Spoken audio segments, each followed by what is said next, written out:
오늘은 시편 123편 말씀, 우리 더센트 365의 내가 눈을 들어 라는 제목으로 함께 말씀을 나누려고 합니다.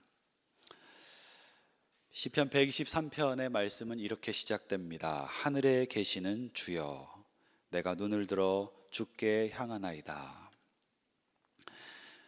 하나님께서 하늘에 계신다는 것, 그것은 하나님께서 진짜 하늘 저편 어딘가에 집을 짓고 사신다는 의미는 아닐 것입니다. 하나님께서 하늘에 계신다라는 것은 우리와 다른 하나님의 초월성에 대한 이야기입니다. 제가 캐나다 밴쿠버에 몇 년 산 적이 있는데 그곳에는 그 조준모라는 CCM 가수 우리 교수 하시면서 계시는 분이 계십니다. 아들이 요엘이가 있는데 그 요엘이를 향해서 태어났을 때 이분이 쓰신 찬양이 있습니다. 하나님은 너를 만드신 분, 혹시 기억나십니까?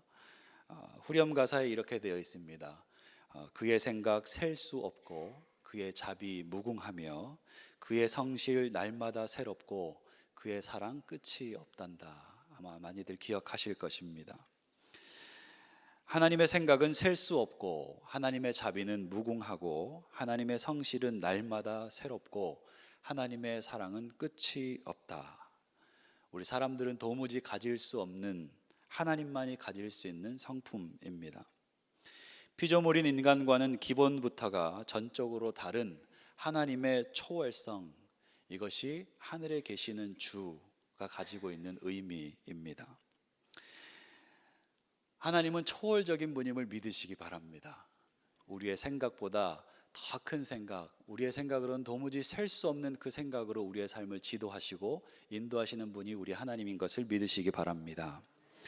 그런데 때로는 우리가 그 하나님 앞에 나와서 기도할 때 어떻게 기도합니까?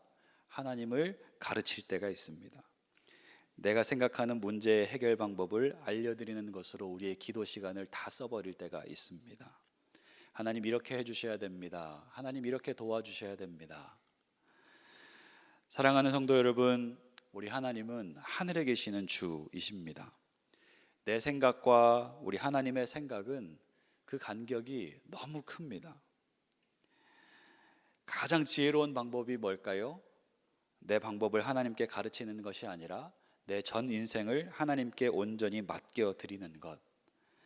그래서 하나님께서 그 초월성 가운데 내가 생각할 수 없었던 방법으로 온전히 내 삶에 일하게 하시는 것, 그리고 나는 가만히 하나님께서 하시는 것을 보며 주님께 영광과 찬송을 돌려드리는 것, 그것이 가장 지혜로운 것인 줄 믿습니다.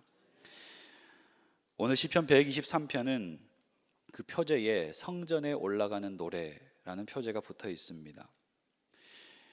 때로는 유대 전역으로, 때로는 이방 나라로 멀리 흩어진 유대 사람들이 있었고, 이 사람들은 해마다 정해진 때가 되면 성지를 순례하기 위해서 먼 길을 걸어서 이 성전까지, 예루살렘의 성전까지 찾아왔습니다. 그때 이 사람들이 이 성지의 순례길에서 하나님 앞에, 그 성전 앞에 나아갈 때 하나님 앞에 찬양하며 올라왔는데, 그 찬양들을 모아놓은 것이 바로 성전에 올라가는 노래라는 표제가 붙은 시편들입니다. 특별히 학자들에 따르면 시편 123편은 아마 느헤미야 시대에 어떤 무명의 시인으로부터 지어졌을 것이다 라고 알려진 것이 시편 123편이기도 합니다. 느헤미야 시대, 어떤 시대입니까? 생각해 보십시오. 전쟁 속에서 황폐하게 무너진 성읍, 예루살렘에서 비참한 삶을 살고 있는 사람들, 하나님의 은혜로 하나님께서 이방 나라 왕 아닥사스다의 마음을 바꾸시고 학사 에스라를 통해서, 그리고 총독 느헤미야를 통해서 이스라엘의 영적 개혁과 예루살렘 성전의 그 성벽의 재건을 하던 그런 시대입니다.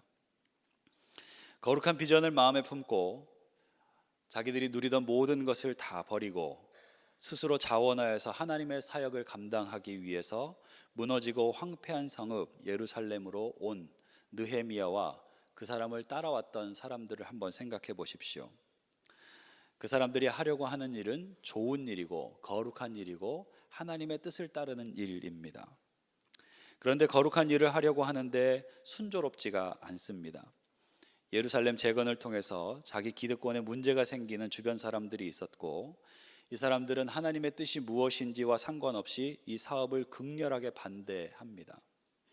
비방하고 방해하고 조소와 멸시를 퍼붓는데 그 수준이 상상 이상입니다. 그래서 에스라의 말씀 운동이 시작된 때부터 느헤미야가 성벽을 재건하는 데까지 100년 가까이 그 일이 지연될 만큼 그들은 극심하게 반대하였습니다. 이런 방해와 조소, 멸시 속에서 이 사람들이 이 시편을 지었다라는 것입니다. 우리에게도 이런 시련의 시간이 찾아올 수 있습니다.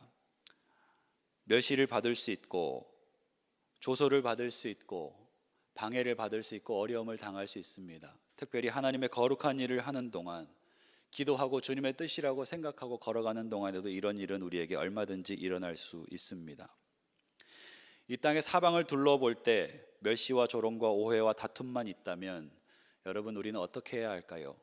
하나님의 일을 내려놓고 다 그만두어야 하는 것입니까? 그렇지 않습니다.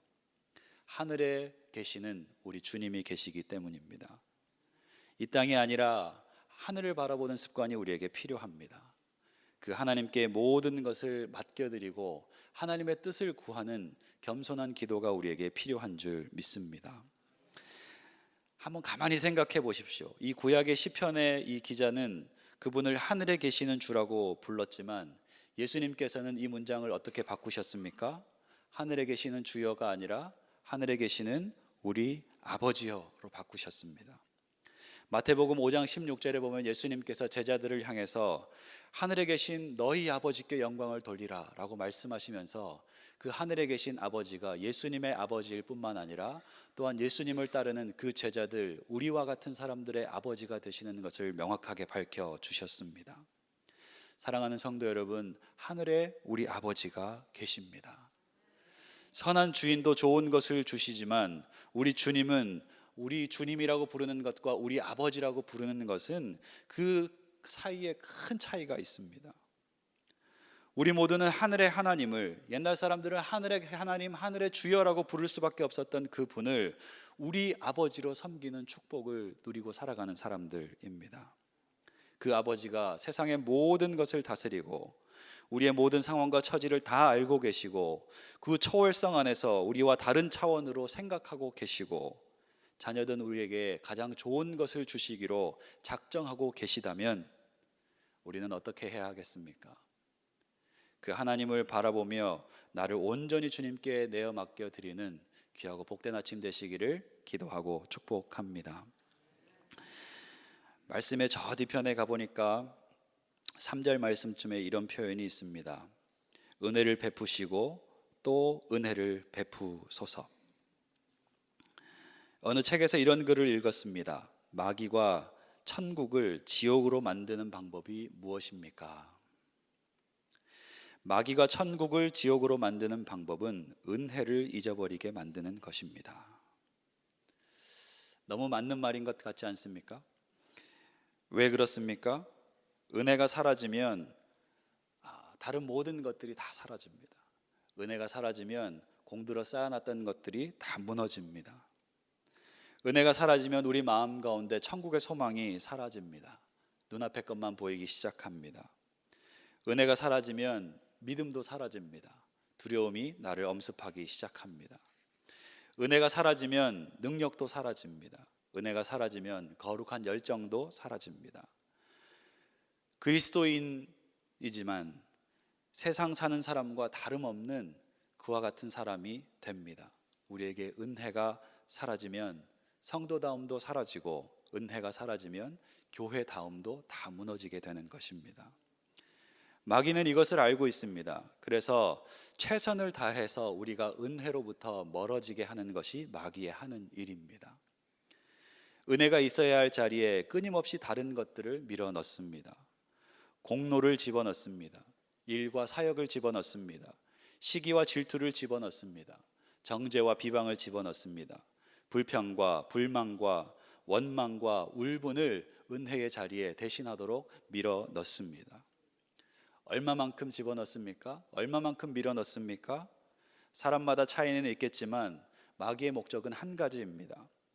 은혜가 기억나지 않을 만큼, 은혜를 잊어버릴 만큼, 은혜의 그 지배력이 우리 안에서 사라질 만큼 마귀는 사람들의 마음속에 이런 잡다한 것들을 가득 채우기 시작합니다.